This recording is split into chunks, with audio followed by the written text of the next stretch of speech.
Okay అండి. అందరికీ నమస్కారం. 2 తెలుగు రాష్ట్రాల యొక్క విద్యార్థులకి, వివిధ పోటీ పరీక్షలు రాయబోతున్న విద్యార్థులందరికీ మరొకసారి నమస్కారం. ముందుగా పాకిస్తాన్ దుండగులతో పోరాడుతూ వీర మరణం పొందిన మన మురళీ నాయక్ జోహర్లు, అతనితో పాటు దేశం కోసం పోరాడుతూ ప్రాణాలు కోల్పోయిన యొక్క వీర జవాన్లందరికీ మన జోహర్లు. వాళ్ళకేమిచ్చినా రుణం తీర్చుకోలేము. ఈరోజు ఇంత హ్యాపీగా ఇలా ఉన్నామంటే వాళ్ళ యొక్క త్యాగాల ఫలితమే. ఆ కుటుంబాలకు మనం ఎన్ని ఇచ్చినా కూడా మనం ఓదార్చలేము. ఈ జాతి ఎప్పటికి కూడా ఈ భారత సైన్యానికి రుణపడి ఉంటుంది. ఇలాంటి పాకిస్తాన్ దుండగులను ఎదుర్కోవాలనే లక్ష్యంతో పోరాడుతూ శత్రువును ఎదిరించి కూడా పోరాడుతూ వీర మరణం పొందిన అందరికీ కూడా అమరవీరుల జోహర్లండి. ఇలాంటి పరిస్థితుల్లో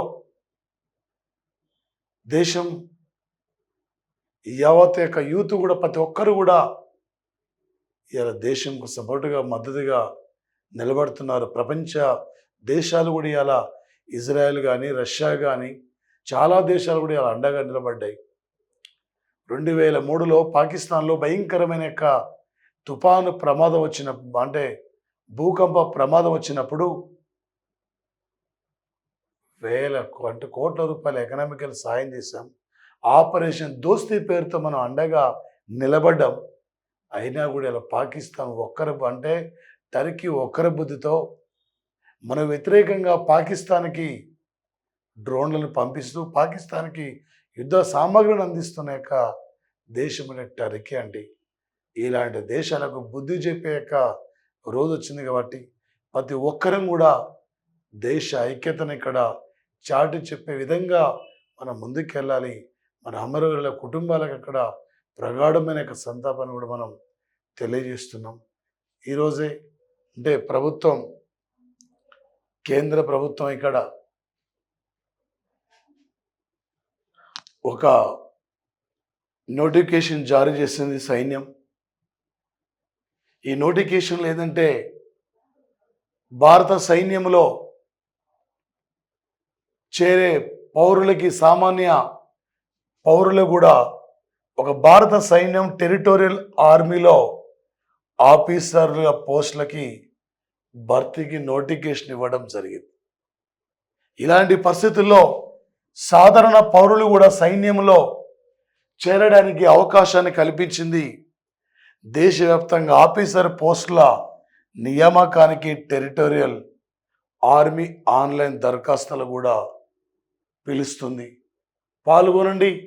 దేశం తరపున ఏమాత్రం ఛాయిస్ ఉన్నా దేశ సైన్యంలో మీ వంతు కూడా ప్రతి ఒక్కరు కూడా మీరు ముందుకు రావాలి. మనందరం కూడా ముందుకెళ్ళాలి. పౌరుల అభ్యర్థుల కోసం టెరిటోరియల్ ఆర్మీ ఆఫీసర్ పరీక్ష నోటిఫికేషన్ను మే 12వ తేదీన అధికారికంగా వెబ్సైట్లో ఉండబోతుంది. మరి ఇది స్వచ్ఛంద సేవ అండి. ఆసక్తి ఉన్న అభ్యర్థులందరూ కూడా వివరణాత్మక నియామక నోటిఫికేషన్లో అప్లై చూడొచ్చు. అందులో అప్లై కూడా మీరు చేసుకోవచ్చు. ఈ యొక్క సాధారణ పౌరులకు ఆర్మీలో చేరే ఛాన్స్ వచ్చింది. జీతం ఇక్కడ 1,50,000 వరకు జీతం పైన ఉంటుంది. డిగ్రీ ఉంటే ఇక్కడ చాలు, డిగ్రీ క్వాలిఫికేషన్ ఉంటాయి. మరి ముఖ్యంగా అండి, మరి దరఖాస్తు యొక్క విధి విధానాలు కూడా వెబ్సైట్లో ఉంటాయి. ముఖ్యంగా ఈ రిక్రూట్మెంట్ డ్రైవ్ కింద మొత్తం 19 పోస్టులు ఇక్కడ నియమించనున్నారు. వాటిలో 18 పోస్టులు పురుష అభ్యర్థులు, 1 పోస్టు మహిళా అభ్యర్థులకు రిజర్వ్ చేయబడింది. గ్రాడ్యుయేట్ అభ్యర్థులకు ఇక్కడ 2025 మే 12 నుండి జూన్ 10 వరకు దరఖాస్తు ఇక్కడ చేసుకోవచ్చు. దరఖాస్తు ప్రారంభం మే 12, చివరి తేదీ జూన్ 10, రాత పరీక్ష జూలై 20, ఇక్కడ వయసు 18 నుండి 42 సంవత్సరాల మధ్య వయసు ఉండాలి. అదే కాకుండా అభ్యర్థి గుర్తింపు పొందిన విశ్వవిద్యాలయం నుండి తప్పనిసరిగా డిగ్రీ సర్టిఫికేట్ కావాలి. ఆరోగ్యకరంగా ఆరోగ్యకరంగా ఉండాలి. మరి ముఖ్యంగా ఇక్కడ అంటే టెరిటోరియల్ ఆర్మీ ఆఫీసర్ పదవికి ఎంపికైన అభ్యర్థులకు 56,000 స్టార్టింగ్ నుండి 56,100 నుండి 1,77,500 రూపాయల వరకు పే స్కేల్ ఉంటుందండి ఇక్కడ. దీనితో పాటు సేవా కాలంలో 15,500 సైనిక సేవా వేతనం కూడా అందించబడుతుంది. అభ్యర్థుల యొక్క రేషన్, ఆర్మీ క్యాంటీన్, వైద్య సౌకర్యాలు, సెలవులు నగదు చెల్లింపు, ప్రభుత్వ వసతి, ప్రయాణ భత్యం వంటి యొక్క సౌకర్యాలు కూడా అందిస్తుంది. టెరిటోరియల్ ఆర్మీ అనేది 1948లో స్థాపించిన ఒక స్వచ్ఛంద సంస్థ. దీని భారత సైన్యం 2వ రక్షణ శ్రేణిగా పరిగణిస్తారు. మీరు పౌరుడిగా ఉంటూనే సైన్యంలో ఒకరిగా ఉండవచ్చు. అవసరమైతే మిమ్మల్ని యాక్టివ్ సర్వీసులు కూడా పిలుస్తారండి వీళ్ళను.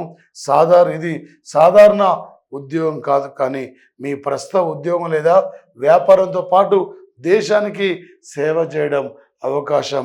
ఇలాంటి నోటిఫికేషన్లు 1962, 1965, 1971, 1999 కార్గిల్ యుద్ధ యొక్క సమయంలో ఈ టెరిటోరియల్ ఆర్మీ కూడా పాల్గొనే యొక్క సంఘటన ఆ మూమెంట్లో. మరి ముఖ్యంగా దీనితో పాటు మరొక ప్రధానమైన ఇది ఇక్కడ. కాబట్టి దేశ సేవ కోసం ప్రతి ఒక్కరు కూడా ముందుకు రండి. సైన్యానికి మద్దతుగా మనందరం కూడా నిలబడదాం. పాకిస్తాన్ లాంటి యొక్క శత్రువును మనం విజయవంతంగా ఎదుర్కోగలుగుతాం. ఈరోజు ఇక్కడ దేశం కోసం పోరాడుతూ వీరమరణ పొందిన యొక్క జవాన్లందరూ కూడా మన యొక్క జోహర్లు. మరి ముఖ్యంగా దీనితో పాటు ఏ ప్రభుత్వం సైన్యం తరపున ఎలాంటి నోటిఫికేషన్ ఇక్కడ జారీ చేసినా, ఎలాంటి యొక్క ఇక్కడ మనకి ఈ యొక్క సేవలోకి రమ్మని పిలిచినా కూడా ప్రతి ఒక్కరు కూడా ముందుకు రండి. డిగ్రీ అయిపోయిన యొక్క విద్యార్థులకి టెరిటోరియల్ ఆర్మీలో అక్కడ మీకు అవకాశం ఉంటుంది. ప్రతి ఒక్కరు కూడా ట్రై చేయండి, అప్లై చేసుకోండి. సాధారణ యొక్క పౌరులు కూడా ఇందులో పాల్గొనే యొక్క అవకాశం కూడా ప్రభుత్వం కల్పించింది. దీన్ని సద్వినియోగ పరచుకోండి. దేశం తరఫున ఈ మూమెంట్లో సైన్యాన్ని మనం ఇక్కడ అండగా నిలబడాలి. సైన్యానికి అలా మద్దతుగా నిలబడాలి. సోఫియా ఖురేషీ, అదేవిధంగా యోమికా సింగ్ లాంటి అలాంటి వ్యక్తులకి మనం ఎప్పుడు కూడా అలాంటి వ్యక్తుల్ని ఆదర్శంగా తీసుకొని మన యొక్క దేశంలో యువత ముందుకు కదిలి రావాలి. శత్రువుతోనే అక్కడ మనం ఎదిరించి పోరాడాలి. శత్రుని పాకిస్తాన్ని దాని అంతమొందించే పరిస్థితిలో మనం ఉండాలి. నేరుగా పాకిస్తాన్ మనం ఎదుర్కొనే సత్తా లేక ఏదో రకంగా ఈ దేశాన్ని భయభ్రాంతులకు గురి చేయాలని చెప్పి లక్షల కోట్ల రూపాయలు వాళ్ళు ప్రజల అభివృద్ధి కోసం ఖర్చు పెట్టుకోకుండా ఇలా ఉగ్రవాద సంస్థల్ని, వేల రకాల ఉగ్రవాద సంస్థల్ని పెంచి పోషించి దేశంపై ఇక్కడ దాడులు కూడా ఉసిగొలుపుతున్న పరిస్థితి. నిన్న మనం చూసాం, దాదాపు $1 బిలియన్ ఆర్థిక సాయాన్ని పాకిస్తాన్కు IMF మంజూరు చేసింది. దాన్ని తీవ్రంగా భారత ప్రభుత్వం ఇలా మనందరం కూడా ఖండించవలసిందే. ఒకవైపు అక్కడ ప్రజల యొక్క పేదరికం అని చెప్పి ఆ డబ్బు మొత్తం కూడా ఇవాళ ఉగ్రవాద సంస్థల్ని పెంచి పోషిస్తున్న పరిస్థితి ఉంది. ఇలాంటి పరిస్థితుల్లో ఎన్నో సందర్భంలో మన ఓపికగా పట్టాం, మన ఓపిక నశించిపోయింది. ఇలాంటి పరిస్థితుల్లో ఈ యొక్క పాకిస్తాన్ యొక్క ఉగ్రవాదుల్ని అంతమొందించే విధంగా మన సైన్యాలు అలా పోరాడుతున్నాయి. ప్రతి ఒక్కరం కూడా సైన్యాలకి మద్దతుగా నిలబడదాం. ప్రభుత్వాలు అక్కడ అంటే ఎలాంటి పిలుపునిచ్చినా యువత అందరూ కూడా సిద్ధంగా ఉండి ఈ జాతి కోసం, ఈ దేశం కోసం యువత అందరూ కూడా కదిలి రావాలి. ఇలాంటి యొక్క టెరిటోరియల్ ఆర్మీ యొక్క చేరడానికి కూడా యువత ముందుకు రండి. మీరు అప్లికేషన్ కూడా పెట్టుకోండి. ఓకే, థ్యాంక్ యూ అండి. Thank you.